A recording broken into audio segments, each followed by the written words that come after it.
right, this is my top five movies of 20. I don't like this. All right, this is my top five movies of 2024. I don't see a ton of movies. I see a decent amount, but nothing super crazy. I'm not a critic. Some ton of movies that everyone is saying are great movies that I just didn't see. Like I didn't see Wicked, which might have been all right. I'm not big into musicals, but I hear it's decent enough. I haven't seen Nosferatu. I haven't seen Anora. Those all the movies that they're winning all the critics' choices and all that. I probably haven't seen them. These are the movies that I just want to go see. I like superhero stuff and some action. I'll see some comedy and some horror movies here and there. So this is my top five favorite movies, basically. Some of them comes down to rewatchability. Some movies, sometimes the first impression is, strong enough. It's, moves up higher in the list. So some stuff on here I don't think were even that great of movies. It's just, I don't think it was that strong of a movie. I don't think it was a strong movie season for the movies that I saw. If I would have seen these critically acclaimed movies, might be a different story. But as far as that average Joe movies, I think this is a little bit of a weak list, but this is what I came up with. Number five, I went with Twisters. I'd also say there'll probably be some spoilers on this list. I'll have a link to my original reviews for all these movies, which are non-spoilers. I'll also put down in the bottom links to the spoiler reviews that I did here on YouTube. So if you want to watch any of that, that's going to be out there. But like I was saying, number five, I went with Twisters. It was okay, to be honest. It was kind of forgettable, but I don't think it really reached.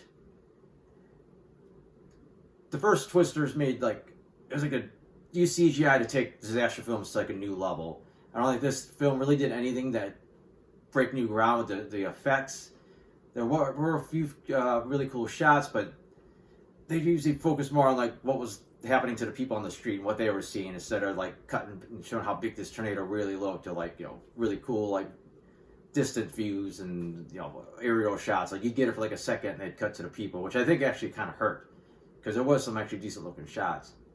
And again, they kind of, with the title, they got marketed like it's some type of a sequel to the first Twister, but it's not. It takes place in the same universe, but there's only one nod to the first film. I thought at least somebody would end up being the kid of one of the characters from the first film, but that didn't happen. But as a standalone, it was enjoyable. The characters grew on me. It ultimately took a similar story route to the first film, but it just took a little longer to get there and a couple detours. But not a bad movie. Enjoyable enough. Number four, I went with Furiosa, a Mad Max saga. Some really good action. I like the character stuff. I thought there was some really great visual, elements, like the designs and the cinematography. I thought was really well done. I think the story was hurt by the fact that it was a prequel, and you kind of had an idea where everything was going already. It was also hurt. There was a lot more noticeable CGI this time around, so I think you just okay, that's not real. And I think the first film did a better job of making you think it looks like they're really doing this, because they did a lot of it. It just got enhanced. But here it's a little more noticeable. Number three, I went with Alien Romulus. I think it got back to basics. This is more like the first couple of Aliens films, as opposed to the later stuff like the prequel, Prometheus, Covenant, all that. Although it sticks mostly to the formula from the first Aliens, more or less, but it does reference those other prequel films, which is kind of nice to tie it all together. There's a lot of beats and callbacks. Some worked out pretty well. Some are a little too on the nose, like the "stay away from her, you bitch" line that they reuse, and some of the other stuff. Thought the offspring at the end, the hybrid, it was very similar to the kind of stuff from Alien 3. Just weirder here somehow, and I don't know. It was just almost too weird for weird's sake. The characters were relatively forgettable, except for Alan, the Synthoid, or whatever their androids are called. I thought he was an awesome new character. I liked that he got to play two different versions of that character, essentially. I wasn't offended or freaked out like a lot of people were that they brought Bishop back, or at least a new robot with a similar look, by reusing dialogue and a few other odds and ends from the original actor who's passed away. just didn't look that great, and I don't think it was that necessary for like the plot, but whatever. They decided to include it. It made sense logically for like that universe, but as far as the movie, it could have easily done without that. It could have even just did a video recording, kind of filling things in. Number 2, I went with Dune Part 2. Another fantastic looking film. Again, the effects look like just flawless. The story, I think, was a little bit better than the first film, like a little bit more like.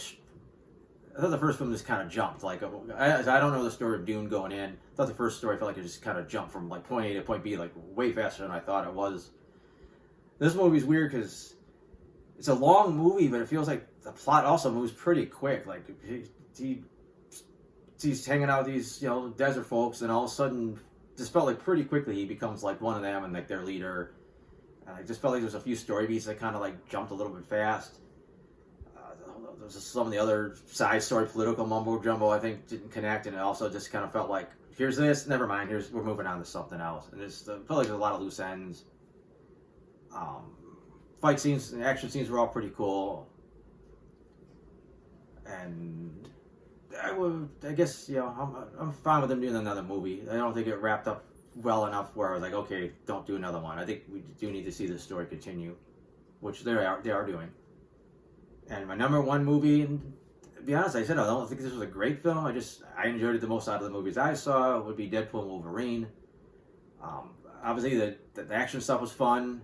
The comedy I thought was really well done. I think some of the emotional stuff was good. I don't think Deadpool got like any real big emotional moments, but Wolverine did. Hugh Jackman knocked it out of the park. The few scenes where he had to really like bring all the emotional moments to it. I think the surprises, like Blade and Gambit, I think those were all pretty cool. I was kind of hoping for a little bit more, and I think a lot of them were spoiled. Not a lot of them, some of them were spoiled, but I think there were some pretty good cameos in there. I think some felt a little unnecessary, especially all the bazillion people that Cassandra Nova had. I think as far as villains goes, Cassandra Nova was lackluster as a villain, like overpowered, and she was just kind of there. She's just more of an obstacle, and then at the end, it's like, oh, I guess I'm just gonna be the main bad guy because Paradox isn't really like someone that Wolverine and Deadpool need to team up to beat. So it's like she gets upgraded to main villain. Like I said, I got the non-spoiler version of these reviews all at soundofbettermyhead.com. If you want to check those out, I got other movie reviews on there. I got TV reviews. I got my comic strips.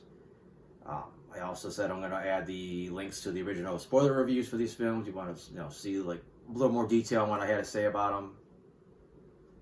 But I think other than that, that's about it. So thanks for watching.